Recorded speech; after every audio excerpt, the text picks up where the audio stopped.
Exercise 1.2 का question number 10 देखते हैं क्या है। Let a equal to real values -3, real values में 3 यूज नहीं करना है, और b के अंदर क्या है, रियल वैल्यूज -1, और b की जो वैल्यूज होंगी उसमें क्या होंगे, रियल वैल्यूज में से 1 यूज नहीं करना है। Consider the function f such that a goes to b, defined by the function fx equal to x-2 by x-3। Is f11 and onto, justify your answer. तो हमें बताना है कि हमारा फंक्शन जो है 11 ऑन टू है या नहीं है, और उसको हमें जस्टिफाई करना है। तो कैसे करेंगे, चलिए देखते हैं सॉल्यूशन इसका। सबसे पहले देखो, हमें fx जो दे रखा है फंक्शन, वो क्या है, x-2 डिवाइडेड बाय x-3, ठीक है। और वैल्यूज जो पुट होंगी, a इज इक्वल टू क्या दे रखा है, रियल वैल्यूज -3, मतलब रियल वैल्यूज, सारी रियल वैल्यूज में 3 यूज नहीं करना बस हमें। और b के अंदर क्या है, रियल वैल्यूज -1, मतलब 1 यूज नहीं करना b की जगह, ठीक है। तो कैसे करेंगे, चलिए देखते हैं। सबसे पहले हम क्या करेंगे, इसका एरो डायग्राम क्रिएट कर लेते हैं। ये हो गया, यहां पे a की वैल्यूज आएंगी, यहां पे b की वैल्यूज आएंगी। अब अगर मान लो a की वैल्यू में यहां पे 1 पुट करता हूं, क्या पुट कर दी मैंने, a की वैल्यू 1, यहां पे रियल वैल्यूज पुट होंगी ना, तो अगर मैं यहां पे 1 पुट करता हूं तो हमारे पास रिजल्ट क्या मिलेगा। तो x की जगह क्या करके देखो, 1 पुट करके देखो, तो हमारे पास क्या आएगा, f(1) is equal to 1 - 2 divided by 1 - 3। तो क्या आ गया, 1 - 2 माइनस का 1, यहां पे नीचे -2, माइनस से माइनस कैंसिल, 1/2 हमें इमेज मिल गई 1 पुट करने के बाद। अब अगर मान लो मैं यहां पे 2 पुट करता हूं, 2 पुट करूंगा तो यहां पे क्या हो जाएगा, 2 - 2 0 हो गया, तो 0 आ गई हमारे पास। 3 तो हम पुट ही नहीं कर सकते, फिर हमें क्या करना है, 4 पुट करके देख लो, 4 - 2 करेंगे तो कितना हो गया, 2। 4 पुट करने के बाद इमेज बनेगी जो 2/1, तो यहां पे क्या आ जाएगा, हमारे पास 2 इमेज बन गई।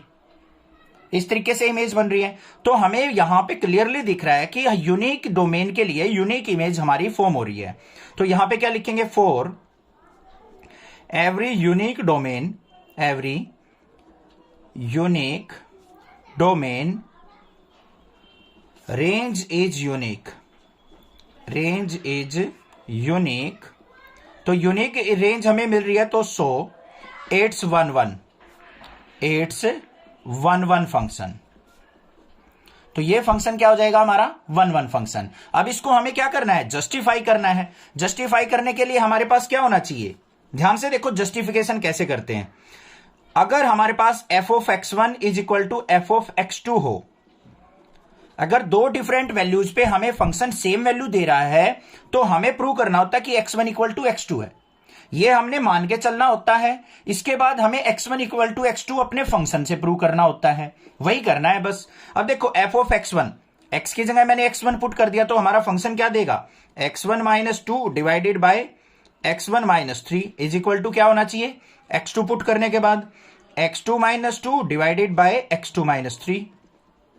इसको सोल्व आउट करके हमें x1 इक्वल टू x2 निकालना है। अगर मेरा x1 इक्वल टू x2 आ गया, तो मैं कह सकता हूं ये 11 फंक्शन है, जस्टिफाई हो जाएगा, ठीक है। तो क्या होगा, यहां पे इसकी क्रॉस प्रोडक्ट कर लो, इसके साथ मल्टीप्लाई करेंगे x1 की x2 के साथ, तो x1 x2, x1 की -3 से माइनस का 3x1, -2 की इससे करेंगे माइनस का 2x2, -2 की -3 से करेंगे प्लस का 6 इक्वल टू, यहां पे x2 की x1 से करेंगे तो x1 x2, x1 की -2 से करेंगे तो हमारे पास क्या आ जाएगा, ये माइनस का 2x1, -3 की इससे करेंगे माइनस का 3x2, -3 की -2 से करेंगे प्लस का 6।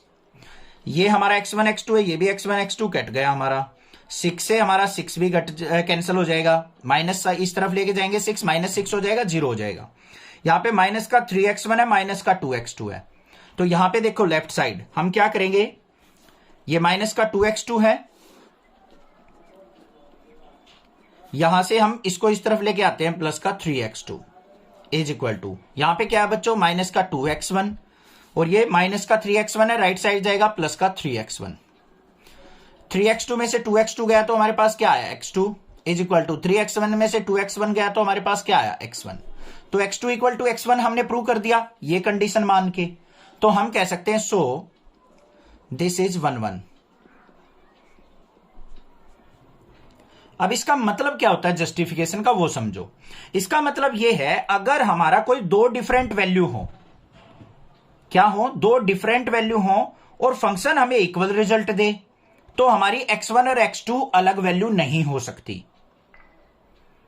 क्यों नहीं हो सकती, ध्यान से सुनो। अगर मान लो कोई भी आपके पास फंक्शन है f(x = x-2 अपॉन में x-3), इसमें बच्चों मान लो x1 की वैल्यू आपने 1 पुट कर दी, x2 की वैल्यू 2 पुट कर दी, तो क्या हमारा फंक्शन सेम रिजल्ट देगा? नहीं देगा। 1 पुट करने पर अलग रिजल्ट आएगा, 2 पुट करने पर अलग रिजल्ट आएगा। और मैं ये कह रहा हूं कि रिजल्ट अगर हमारा सेम आ रहा है तो इसका मतलब जो x1 और x2 पुट किए हैं ना आपने, वो डिफरेंट नहीं होंगे, वो एक ही वैल्यू पुट की होगी, आपने 1 ही पुट की होगी या फिर 2 ही पुट की होगी। दो डिफरेंट वैल्यू पे फंक्शन हमारा सेम वैल्यू नहीं दे सकता। ये हो गया हमारा 1 1। अब हमें क्या करना है, ऑन टू देखना है। ऑन टू के लिए देखो यहां पे ये हमारी कोडोमेन है और यही हमारी सारी की सारी क्या बन रही है, इमेज भी बन रही है। तो यहां पे क्या लिखेंगे हम, कोडोमेन इज इक्वल टू किसके है, हमारा रेंज या इमेज के। So this is onto function. ये क्या हो जाएगा, हमारा ऑन टू फंक्शन भी हो जाएगा। अब इसकी जस्टिफिकेशन देख लेते हैं एक बार। इसकी जस्टिफिकेशन के लिए क्या होना चाहिए, हमारा f(x = y) प्रूव करना है हमें। तो हमारा फंक्शन क्या दे रखा है, x-2 अपॉन x-3।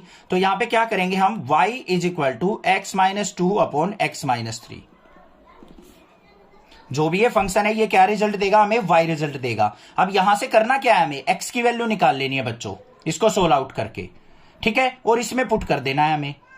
जो भी हमें फंक्शन दे रखा है ना, यहां पे x की वैल्यू यहां से निकाल के इस फंक्शन के अंदर पुट कर देना, तो f(x = y) आ जाएगा। करके देखना है आपने खुद से, ठीक है। समझ में आ गया किस तरीके से जस्टिफिकेशन करनी है। जस्टिफिकेशन वैसे एग्जाम में बहुत ही कम चांस से पूछी जाती है, बस आपको यह पता होना चाहिए कि हम किसी भी फंक्शन को 1 1 कैसे करेंगे और ऑन टू कैसे करेंगे। कोई भी डाउट हो पूछ सकते हो, अदरवाइज चैनल को सब्सक्राइब कीजिए, लाइक कीजिए और शेयर कीजिए। Thank you students for watching. Next class is video.